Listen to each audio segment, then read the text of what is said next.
Hi అండి, అందరికీ నమస్కారం అండి. ఫ్రెండ్స్, మనకి ఇప్పుడిప్పుడే మరొక బ్రేకింగ్ న్యూస్ అప్డేట్ అయితే రావడం జరిగిందండి. అది కూడా వైసీపీకి మరో బిగ్ షాక్, మరో సంచలన ఆరోపణ అంటూ ఇప్పుడే మనకు ఒక అప్డేట్ అయితే వచ్చిందండి. అయితే ఇందుకు సంబంధించిన పూర్తి వివరాలు అయితే మన వీడియోలో తెలుసుకుందామండి. వీడియో మాత్రం ఎక్కడ స్కిప్ చేయకుండా చూడండి ఫ్రెండ్స్, అప్పుడే మనకి పూర్తి సమాచారం అయితే తెలుస్తుంది. ఇక లేట్ చేయకుండా వివరాలకు వెళ్ళిపోదాము. ఫ్రెండ్స్, నాది ఒక చిన్న రిక్వెస్ట్ ఫ్రెండ్స్, వీడియో అయితే చాలా మంది చూస్తున్నారు కానీ సబ్స్క్రైబ్ అయితే చేసుకోవడం మర్చిపోతున్నారండి. సబ్స్క్రైబ్ అయితే చేసుకోండి. గవర్నమెంట్ నుంచి ఇలాంటి ముఖ్యమైన అప్డేట్స్ ఎప్పటికప్పుడు మీకు తెలియజేస్తూ ఉంటాను. ఇక లేట్ చేయకుండా వివరాలకు వెళ్ళిపోదాము. ఇక ఏపీ అసెంబ్లీ, ఏపీ ఎన్నికల్లో ఘోర పరాభవాన్ని మూటగట్టుకున్న వైసీపీపై టీడీపీ నేత డొక్కా మాణిక్య వరప్రసాద్ సంచలన ఆరోపణలు చేశారు. ప్రభుత్వ సలహాదారుడిగా ఉన్న సజ్జల ఆధ్వర్యంలో ప్రముఖ నాయకుల ఫోన్ ట్యాపింగ్ జరిగిందని డొక్కా బాంబు పేల్చారు. ప్రజాప్రతినిధుల ఫోన్లు, వారి వ్యక్తిగత సంభాషణలను వైసీపీ నేతలు రికార్డు చేయించారని తెలిపారు. ఫోన్ ట్యాపింగ్ ఆధారంగానే జగన్ ప్రభుత్వంపై పలువురిని బెదిరించిందని ఆరోపించారు. ఫోన్ ట్యాపింగ్పై వెంటనే విచారణ జరపాలని డిమాండ్ చేశారు.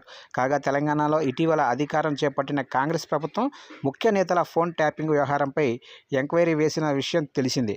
అయితే ఈ విషయంలో పలువురు ఇంటెలిజెన్స్ అధికారులను అరెస్టు చేసి విచారిస్తున్న విషయం కూడా తెలిసిందే.